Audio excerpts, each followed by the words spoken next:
Hello bachcho, let's read this question. The question says, these questions consist of two statements, each printed as statement 1 and statement 2. While answering this question, you are required to choose any one of the following four responses. So, statement 1 में कहा गया है, before industrialization, there were more white-winged moths on trees than dark-winged. Statement 2 में कहा गया है, after industrialization, the proportion was same. तो यहाँ पे स्टेटमेंट 1 में कह रहे हैं कि इंडस्ट्रियल पीरियड होने से पहले एनवायरमेंट में व्हाइट विंग्ड मोथ्स ज्यादा पाए जाते थे on the trees then dark winged moths. And statement 2 में कहा गया है कि आफ्टर इंडस्ट्रियलाइजेशन प्रोपोर्शन सेम ही है. सो यहाँ पे चार ऑप्शंस दिए गए हैं. Option A, both statement 1 and statement 2 are correct. Option B, both statement 1 and statement 2 are incorrect. Option C, statement 1 is correct and statement 2 is incorrect. And option D, statement 1 is incorrect and statement 2 is correct. So, to answer this question, let us understand the key concept of this question.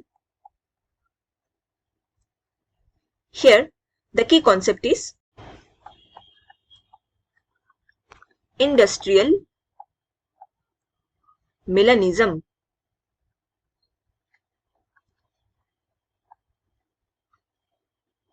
सो यहाँ पे क्या होता है, before industrialisation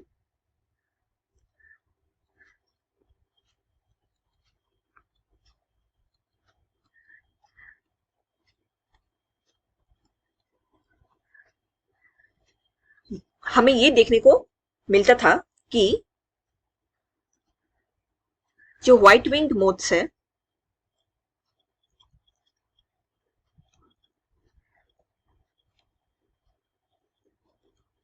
इसकी संख्या ज्यादा देखने को मिलते थे, मोर इन नंबर. और जो डार्क विंग मोथ्स है इनकी संख्या हमें लेस देखने को मिलता था. एंड ये मोथ्स ट्रीज में पाए जाते थे. सो इसके पीछे का एक्सप्लेनेशन क्या है?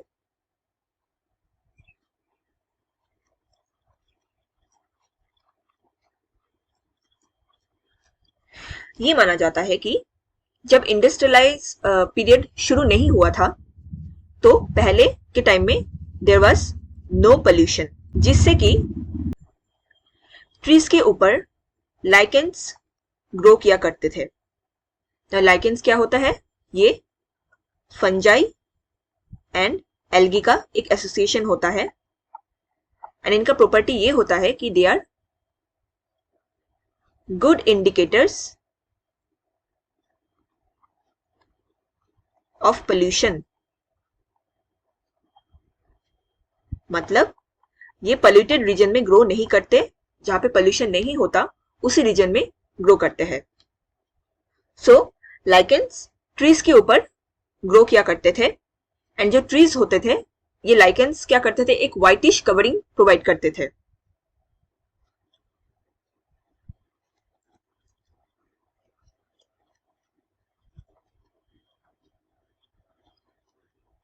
तो इससे क्या होता था, जो व्हाइट विंग्ड मोथ्स है वो इजीली कैमोफ्लेज्ड हो जाते थे इस ये जो बैकग्राउंड के अगेंस्ट में.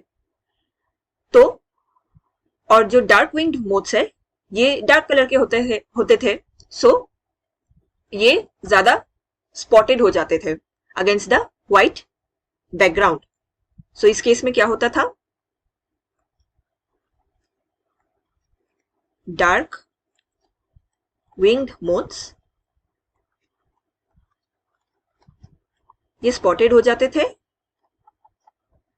And got killed by predators.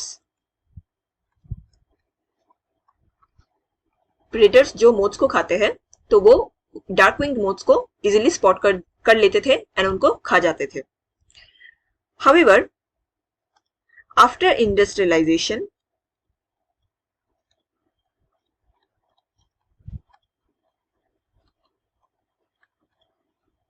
Scenario हमें चेंज होता हुआ दिखा. यहाँ पे क्या हुआ, जो व्हाइट विंग्ड मोथ्स है ये अब कम दिखने लग गए, लेस इन नंबर, एंड जो डार्क विंग्ड मोथ्स है ये अब ज्यादा दिखने लग गए, मोर इन नंबर। अब इसके पीछे का एक्सप्लेनेशन क्या है?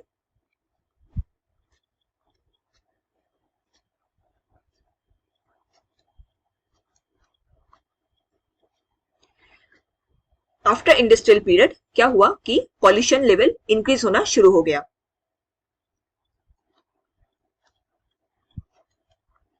एंड इससे क्या हुआ, जो लाइकेंस ट्रीज में ग्रो किया करते थे अब वो ग्रो करने छोड़ दिए हैं, अब वहां पे उस एरिया को ही लेफ्ट कर दिए। सो लाइकेंस स्टॉप्ड ग्रोइंग। इससे क्या इफेक्ट हुआ, जो ट्रीज थे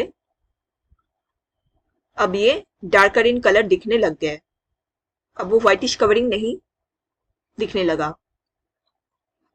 एंड इसके साथ साथ डार्कर कलर के पीछे ये भी रीजन था कि जो इंडस्ट्रियल स्मोक रिलीज हुए हैं इससे भी ट्रीज और ज्यादा डार्क हो गए।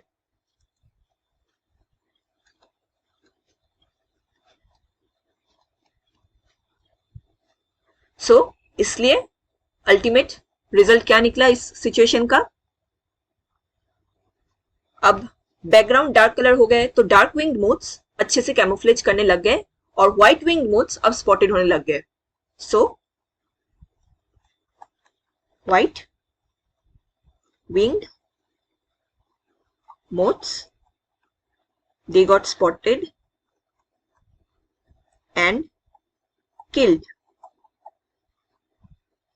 by predators। अब predators white wing moths को खाने लग गए, दैट्स वाई इनका नंबर धीरे धीरे लेस होता गया। सो क्वेश्चन में पूछा गया था स्टेटमेंट 1 में before industrialization there were more white wing moths on trees then dark wing moths, ये सही स्टेटमेंट है।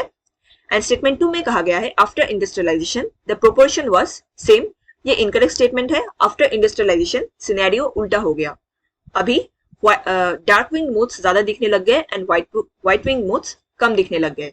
सो यहाँ पे statement 1 is correct and statement 2 is incorrect. So हमारा सही आंसर है option C, statement 1 is correct and statement 2 is incorrect. I hope you understood it well. Best of luck.